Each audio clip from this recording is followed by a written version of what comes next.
In the celestial realm, a mishap by one of the gods results in the untimely death of a man named Kelvin Celsius. To rectify this grave error, the goddess of reincarnation offers Kelvin a unique opportunity to choose his abilities for his reincarnation. Accepting the offer, Kelvin is warned that he will lose all memories of his past life and will be reborn in a fantastical world. Kelvin awakens under a tree in this new world, puzzled about his surroundings. As he begins to explore, a game-like interface appears before him, prompting him to begin your adventure. Intrigued, Kelvin presses start, and the interface transforms into a talking guide, explaining his reincarnation status and how to access his statistics. Upon checking his stats, Kelvin discovers he's been endowed with an S rank in summoning spells and XP boosting traits, typical of a dedicated support-type player, eager to start his new life. The guide, now revealed as a menu screen, suggests that Kelvin register at the Adventurers Guild in a nearby town. While on his way, Kelvin converses with the menu, curious if it will accompany him.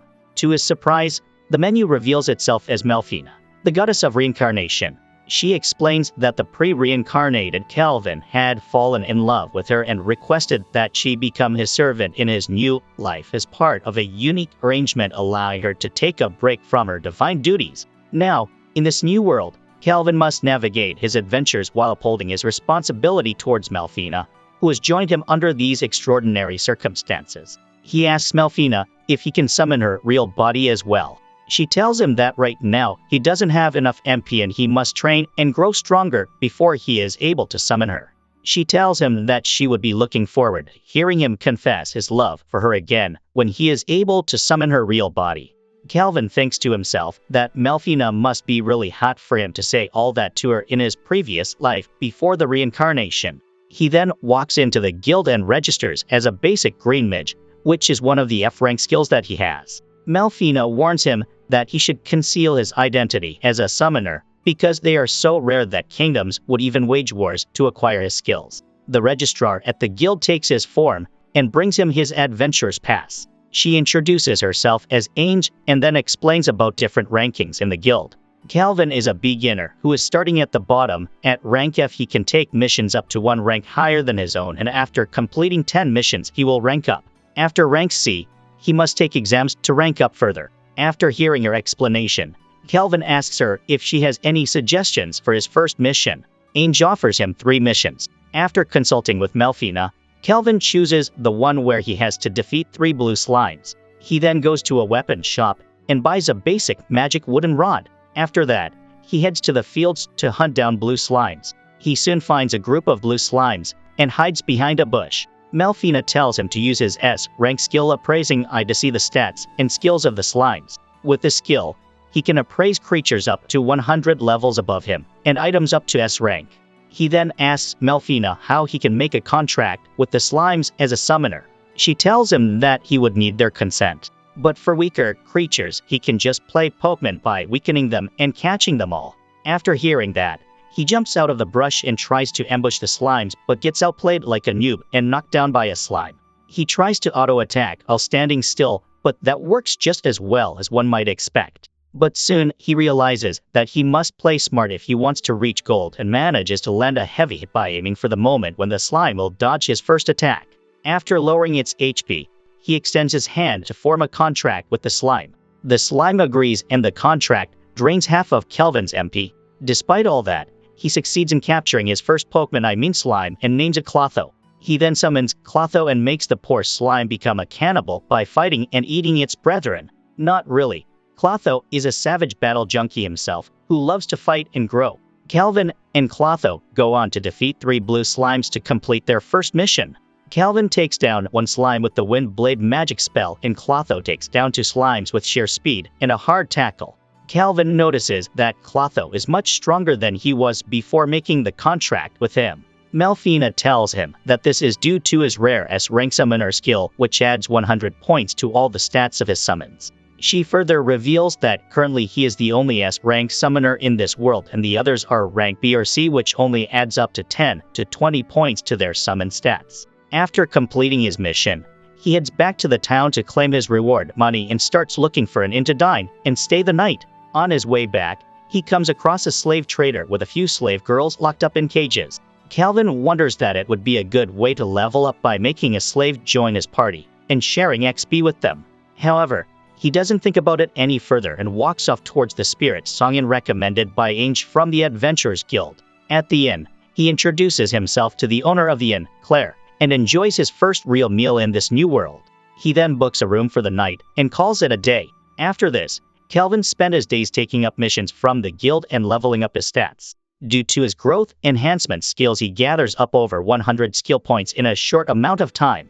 Calvin masters the concealment skill, using it to shield his stats from curious onlookers, and resolves to enhance this ability further to safeguard his identity. Meanwhile, his companion Clatho evolves into a formidable glutinous slime, marking significant progress in their journey. After successfully completing a mission, Calvin returns to the guild where Ange, a guild official, congratulates him on his advancement to an E-rank adventure, now eligible for D-rank missions. She advises him to upgrade his equipment, noting he's still using the basic staff from his initial assignment.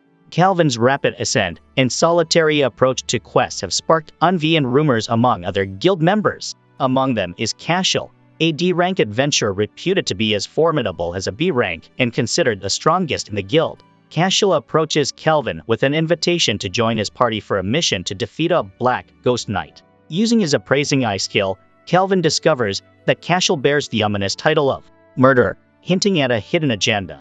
Despite recognizing the potential danger, Calvin feels confident in his capabilities and decides to engage in Cashel's challenge. He proposes they compete to see who can defeat the Black Ghost Knight first. Preparing for the encounter, Calvin purchases new gear and heads to the Black Ghost Knight's castle. There, he single-handedly defeats the undead soldiers guarding the castle and sets up trap spells in anticipation of Cashel's arrival. Soon after, Cashel shows up with his party, which includes two notorious adventurers, Gimel and Raj, both wanted for their crimes. Calvin waits, ready to confront the challenges ahead. He provokes them into revealing their original plan to kill Calvin and then engages them into a battle. First, he entraps Raj into a concealed mud vine trap, and then hits him with wind blades. Watching this, Gimel decides to escape and runs back. Calvin summons Clatho to stop him from escaping. Clatho chases after Gimel and one-shots him with a tentacle slap. It then goes on to capture Raj and defeat him as well. Meanwhile, Cashel starts running towards Calvin to fight him, but gets his ass handed to him as well. After dealing with Cashel's group, Calvin walks into the castle's main room to fight the Black Ghost Knight. Turns out, the Black Ghost Knight is a pretty chill old dude who was once the captain of the Knight's Guard in his country. After his country fell, he had some grudges which led him to become a monster after his death. Calvin sits down with Jared the Black Ghost Knight, and they have a nice long chat. Calvin uses his appraising eye on Jared and finds out that he is a level 52 named knight with a ton of high-rank skills and stats. He asks Jared to form a contract with him and serve him as his summon. Jared agrees to the terms on the condition that Calvin proves his strength. After that, they both get up and engage in a fight. Calvin uses many restrictive spells to pin Jared down for Clatho to finish him. But Jared is too strong and experienced as a fighter and easily manages to dodge and block all of their attacks and even counterattack them. They keep trading such blows until Jared feels like he might lose, and this awakens his sleeping memories from his previous life. He remembers that an elf named Jeldor was the one who destroyed his kingdom and led to his family's demise as well. He became a monster in order to take revenge from Jeldor. He asks Calvin if he will help him take his revenge and unleashes a strong slash attack. Calvin responds to Jared's request with respect and uses all his power to pin him down using air pressure and lets Clatho defeat Jared with an energy beam attack. After that, Calvin goes back to the guild and shows a fragment of Jared's armor as proof of completing his mission and defeating the Black Ghost Knight. The guild offers him a gift of a special rank up because they deem this mission to be harder than a normal D-rank mission. With this, Calvin has now become a D-rank adventurer. Meanwhile, Cashel and his party members were captured and thrown into a cell. The guard tells them to think about their deeds and to expect a death penalty. On the other hand, after finishing his business with Ange, Calvin starts walking around the guild. We get to see that Jared has now joined his side as one of his summons and is talking to him alongside Melfina and Clatho in Calvin's mind. While walking, Calvin runs into Leo, who is the guild master of the Parth Adventurers Guild. Leo asks Calvin if he is from another world and then uses his appraising eye to see Calvin's stats. Calvin realizes that Leo's appraising eye is higher ranked than his concealment skill and he won't be able to hide his identity from him. Later, they both sit down in the guildmaster's office and have a discussion. Leo tells Calvin that he has met others from other worlds before as well, like the heroes of Doramus. He says that the head priestess of the kingdom of Doramus has oracled that the demon king is about to be revived. In this case, he wishes to become friends with Calvin, who is a high-ranked summoner and an otherworlder like the previous heroes. He asks Calvin to protect the town in his stead, and in return he will help him rank up faster. Calvin agrees and becomes friends with Leo. After that, he goes back to the inn. Claire congratulates him for getting promoted to a rank B adventurer and offers him lunch. He takes his sandwiches to his room and asks Melfina about the heroes of Doramus. She tells him that 1 year ago, she had reincarnated 4 people to become the heroes of the kingdom of Doramus. She had chosen them based on their good looks and knowledge. After hearing this, Calvin summons Clotho, whom he has been using as a storage unit due to his gluttonous ability. He takes out his bag of money and heads out. On his way, he tells Jared that he is going to the slave market to buy one. Calvin's journey leads him to the slave market, seeking to strengthen his party's rearguard. There, he encounters a young elf girl he had noticed previously. The slave owner reveals that she is unwanted due to a curse that causes her to set anyone who touches her on fire. Utilizing his appraising eye skill, Calvin confirms that she is indeed cursed by the Fire Dragon King. Seeking a solution, Calvin consults Melfina about the curse and learns that it can only be lifted by casting the high-ranked white magic, Sacred Bless. Determined, Calvin departs to level up and acquire this skill. After using all his remaining skill points, he successfully obtains Sacred Bless and returns to free the elf, who reveals her name as Ethel. Upon introducing himself, he breaks her curse and invites her to join his party. Ethel, overwhelmed with gratitude, tearfully thanks Calvin for his kindness. Afterward, they return to the inn where Claire, another member of their group, warmly welcomes Ethel and helps her settle in by dressing her up. Calvin assists Ethel in allocating her skill points, encouraging her to make her own decisions to foster her growth as an adventurer. When Calvin requests an additional room or a separate bed for Ethel, Claire informs him that no rooms are available, so they must share a bed. Despite finding Ethel beautiful, Calvin finds himself unable to sleep. As time progresses, a month goes by with Calvin continuing his regular missions, always accompanied by Ethel, further developing their partnership and camaraderie in their shared adventures. After 1 month, Ethel has now grown a lot as an adventurer and has developed her own unique fighting style by combining archery and the Fire Dragon King's blessing. She also learns sewing skill, which allows her to mend and enhance her outfits. Calvin also levels up a lot and invests some of his points into the blacksmith skill. Ethel has also become good friends with Ange. Back at the guild, Ange tells her about a new place to eat cakes and invites them to go together. Next day, Calvin is surprised to see Ethel in casual clothes and compliments her. Melfina took off for a day to give a divine oracle to the priestess of the kingdom of Doramus. After that, they order lots of cakes and enjoy their small date. Meanwhile, the third prince of Trizon, Tibura, is in the area, and he gets jealous from seeing Calvin enjoying his date with 2 beautiful girls. Tabura's guard kicks their table away and tells Calvin to kneel before the prince. The prince orders his guards to capture the 2 girls as well because he liked them. Calvin walks forward and quickly one-shots both guards like the NPCs they were and makes Tabura kneel using his air pressure skill. He asks Tabura about his business, who reveals that because he is a failure, he has no place in the royal family. So, he has come to Tarth after hearing rumors of a strong adventurer. He wishes to hire him so he can improve his standing.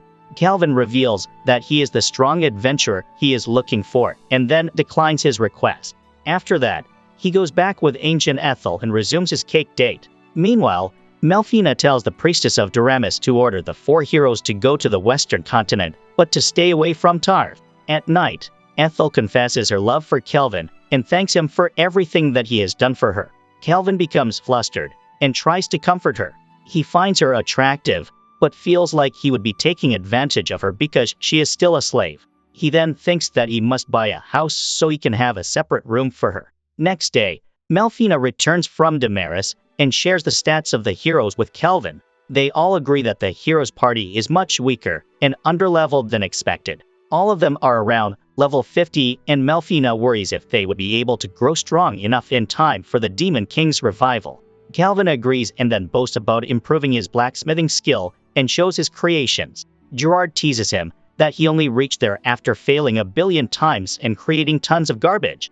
Just then, Claire knocks on the door and tells him that the guild is calling for Kelvin. At the guild, Kelvin meets Leo, who explains that a sealed demon was found in a secret room in the rank D dungeon, Hermit's Hollow. It is yet to be evaluated, but it could even be a rank S mission, but right now there is no one strong enough to go and check the dungeon. He then teases Kelvin that he heard some ruffian assaulted a third Prince of Trizon, and it can even become an international incident. He is having so much trouble cleaning up after them. After that, he asks Kelvin if he would accept this mission and go check out the dungeon.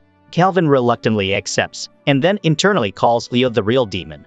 Kelvin and his party enters the Hermit's Hollow and goes to the secret room to find the sealed demon. Alongside her, there is another demon who introduces himself as the Archdemon, Victor. Victor tells Kelvin that the sealed demon is Sira, the daughter of the last demon king, and her seal can only be broken by a human. He will make them break her seal and then consume her to absorb her powers and become the next demon king.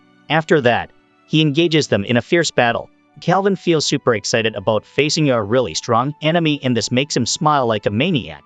Malfiner reveals that Kelvin is actually a hardcore battle junkie who loves fighting and facing strong opponents. Someone idealizes Goku for sure. Victor revives some of the undead soldiers and makes them attack Kelvin. But Gerard, Ethel, and Clotho easily defeat the undead soldiers. Victor compliments their teamwork and then casts a shrouding spell to hide his presence. After that, he tries to sneak attack Kelvin, but Kelvin manages to dodge him by sensing his magic. After that, Victor fights Gerard and overpowers him. He then keeps attacking Kelvin with one of his arms and finds an opportunity to go for his head.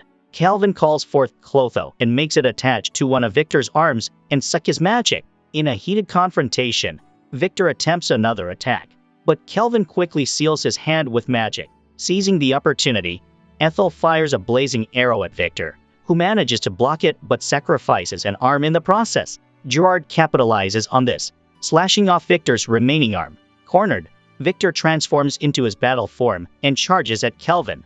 Gerard intercepts him, engaging in a fierce one-on-one battle, while Ethel supports by raining down arrows. Kelvin summons Clotho, who unleashes a barrage of Kelvin's failed blacksmithing creations upon Victor. Together, Kelvin, Gerard, and Ethel coordinate their attacks, launching a powerful combined assault that ultimately defeats Victor. The impact of their strike causes the ceiling to collapse over Sira. In a final act of protection, Victor shields her from the falling debris at great personal cost. Collapsed and gravely injured, Victor reveals his true motivations to Kelvin. He confesses that he is not just an adversary, but Sira's sole companion and teacher, entrusted with her care after the previous Demon King sealed her away for safety. Victor's quest was to find humans who were both kind and capable enough to protect Sira. With his last breaths, he requests that Kelvin take Sira into his party and show her the world beyond their battles. Kelvin honors Victor's dying wish, welcoming Sira to the group. When Sira regains consciousness, she is overcome with grief for Victor, mourning the loss of her protector. Kelvin, showing compassion, introduces Sira as a victim of Victor's attack to protect her true identity. Following the battle, Gerard's prowess evolves, transforming him into an Abyssal Knight Commander, an S-rank monster. Amidst this, Sira harbors fears about her identity being exposed, but Kelvin reassures her, confident that his high-level concealment skill will keep her secret safe. After that, they walk into the town, and Sira enjoys traveling around and looking at all the shops for the first time in her life because she used to be a sheltered child. After their short escapade, Kelvin learns that he has been promoted to a rank adventurer. The guild members hold a celebration party for him at the inn, and he finds out that Claire is married to Erd, a fellow adventurer from the guild. Sira feels awkward in the crowd and thinks about Victor, but after reliving some memories, she feels motivated to make the most out of the life Victor gave her. Next day, Kelvin makes a new demonic sword for Gerard and a pair of gauntlets from Victor's armor for Sira. After that, he feels tired and craves for some rice. But Ethel doesn't know what that is, so they travel to the coastal city of Torridge where rice can be found in this world. On their way, their cart is ambushed by a band of thieves called the Black Wind. Kelvin checks their stats and finds out that they are all around level 30. He then tells Sira to go out and take care of them all as practice. Sira easily defeats all the bandits and ties them up. The leader of the group tells them about their boss, who is level 70. This intrigues Kelvin, and he decides to make a detour to meet the bandits' boss. After that, they reach the city of Torridge, and Sarah looks at the ocean. She remembers her promise with Victor about him teaching her how to swim. Calvin promises her that he will teach her, but first they must head to the guild to turn in the bandits. At the Torridge Adventurers Guild, they meet the guildmaster, Mist. She used to be a party member with Leo back in her young days and has heard all about Calvin from him. Calvin shares the information about the boss of the Black Wind with her and tells her that he is the champion of Trizon, Kristoff. Kristoff was sent by Trizon to expand the slave trading business, but the guild don't have any solid proof against him. Calvin feels the presence of the heroes of Duramus in the city and suggests that Mist request them to take care of Kristoff. Acting on this suggestion, Mist asks the heroes to investigate and capture the slave traders. The brave-hearted knight hero, Toei, accepts the request. Meanwhile, Calvin has plans of his own. He heads to the bandits' base and defeats Kristoff and all of his lieutenants. After that, he sits in the boss room and pretends to be the main villain. The heroes' party arrives at the slave traders' base and rushes in to protect the slaves. But they find out that they have all been already saved and Clotho is there. One of the heroes is a summoner and is able to communicate with Clotho, who tells her that he was left there to protect the slaves. After that, the slaves ask the heroes to go forward and help the adventurer who saved them. The heroes' party enters the boss room and finds Kristoff and his lieutenants on the ground. They mistake them for the adventurer who saved the slaves and thinks that Calvin is the real enemy. Calvin plays along and challenges the four heroes, Toei, Setsuna, Mizuka, and Miyabi to a 1-versus-4 battle, and the loser will have to do whatever the winner says. While the heroes group up to discuss their plan, Calvin reveals that he wanted the heroes' involvement so he could use their influence to justify Kristoff's capture. Gerard teases that in reality, he just wanted a reason to fight the heroes, and that's why he is playing the villain right now. Calvin agrees and says that he wants to test his new equipment, Skill Eater, as well as test his limits without any teammates. After that, Calvin and the heroes prepare for their battle. The heroes' party casts enhancement spells to boost their stats, revealing their elements as fire, water, wind, and darkness. Toei charges towards Calvin, but Calvin shoots a couple of radiance lances towards him and Setsuna. After that, Calvin rushes in towards Mizuka to attack her, but she reveals a baby dragon hiding inside her backpack and shoots a flame breath towards him. Calvin uses Sonic Accelerate to swiftly dodge her attack. Calvin uses this momentum to ambush Miyabi and uses his Skill Eater to copy her unique skill parallel thinking. He can store up to one skill at a time in each of his Skill Eater gloves. In a heated encounter, Toei, a high-ranked swordsman, confronts Calvin alone while his companions focus on healing Miyabi.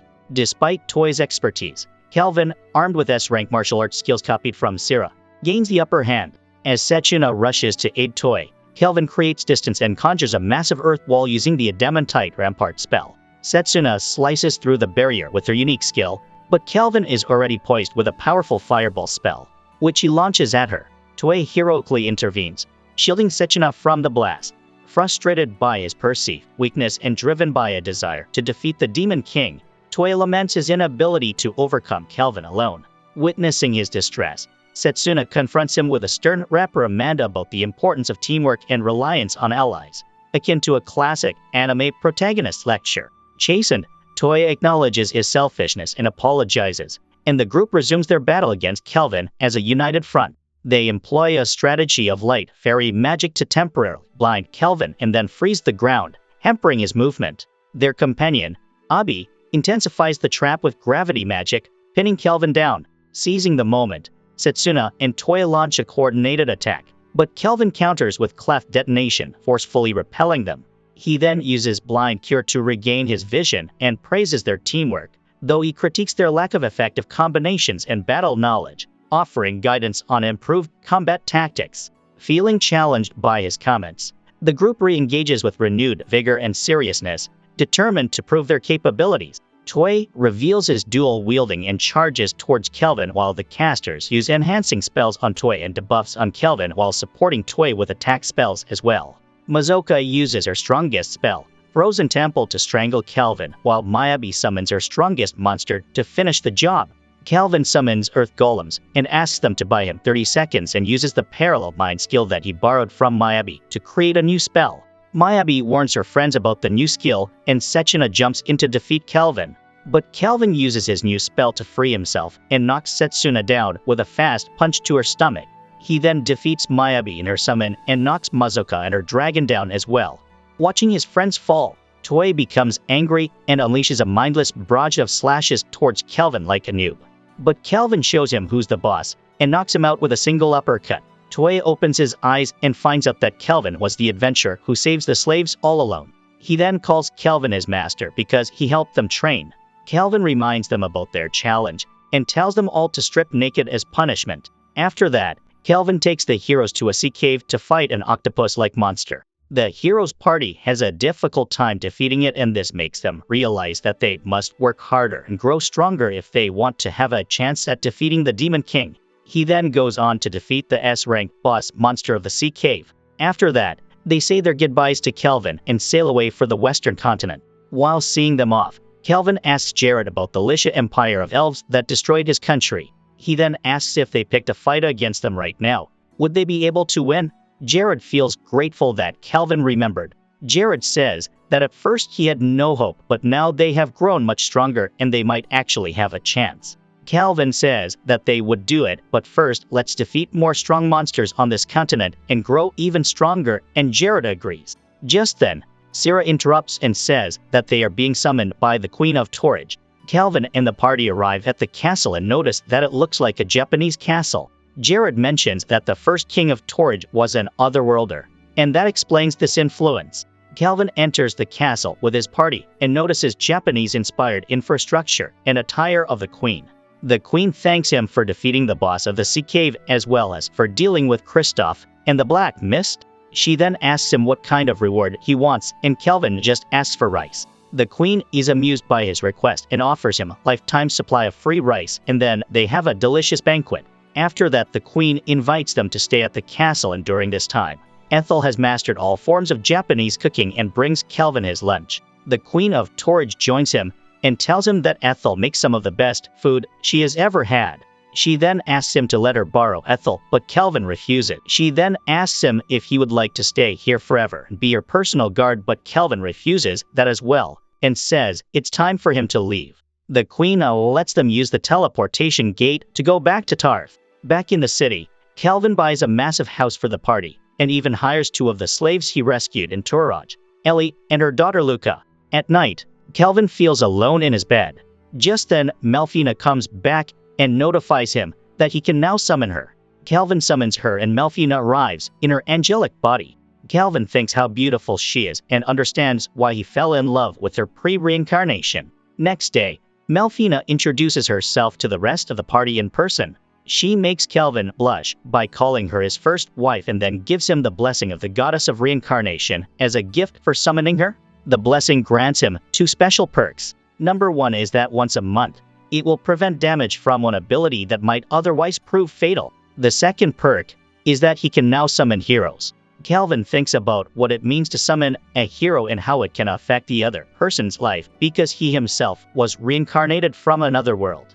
Meanwhile, Sarah and Melfina have a serious sparring match where they fight for the right to sleep next to Calvin. Their match ends in a tie as Jared and Luca watch from the sidelines. After their strenuous match, Melfina offers Calvin a delightful surprise, some chocolate, to celebrate their efforts. As they sit down to unwind, Calvin, driven by curiosity, inquires why heroes like him are necessary in this world. Melfina elucidates that every demon king possesses 2 formidable powers: the ability to drive anyone mad and invulnerability to all forms of damage. However, heroes, originating from another world, are uniquely immune to these roles, making them the only ones capable of defeating a demon king. To address Calvin's uncertainties about summoning, Melfina suggests he practice with a reincarnation summoning. She explains the 2 methods of summoning: teleporting a living person from one place to another, or reincarnating someone who has died. Following her guidance, Calvin performs a reincarnation summon and brings forth Ryo,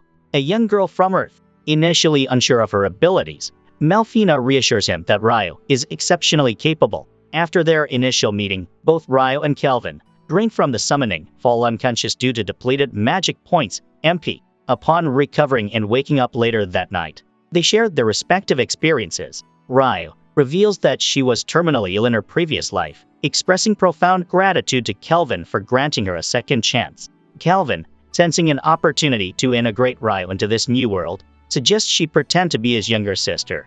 Given that people with black hair like hers are rare here, Ryo is taken with the idea and agrees enthusiastically. During their conversation, Calvin also proposes that Ryo change her name, as it reminds him of Leo, the Grandmaster of the Adventurers Guild, an association he prefers to avoid. Ryo accepts this proposal, ready to start anew under a different name and identity in her reborn life. Ryo agrees and changes her name to Ryan. Later that night, Calvin wakes up to find out that Sarah, Ryan, and Melfina have snuck inside his bed.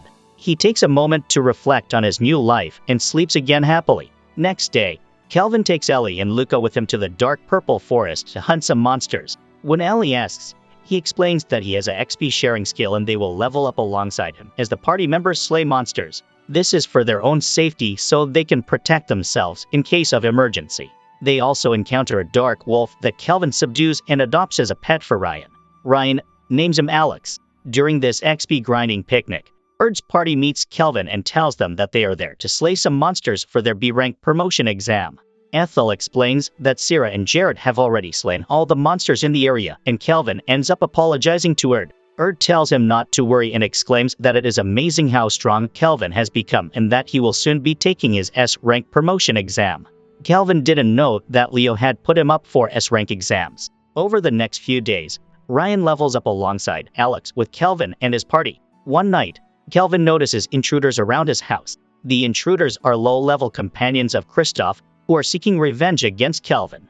Calvin sends Ryan to deal with them and gives her a resonating mithril sword. He also shares his far-seeing skill that copied from Ethel with Ryan and sends her off. Ryan fights and defeats all the intruders while Calvin and Sarah watch from inside. After Ryan finishes her job, Sarah goes to congratulate her. Meanwhile, Calvin confronts the leader of the intruders and captures him. On the other hand, in the kingdom of Trism, the Emperor Zell holds a roundtable meeting with his generals, Prince Asgard, Tristan, Dan, and Princess Shatola. The operation to capture slaves in Torridge was under Tristan's orders, and the Emperor shows disappointment in him, as this matter can lead to an international mess for Trism.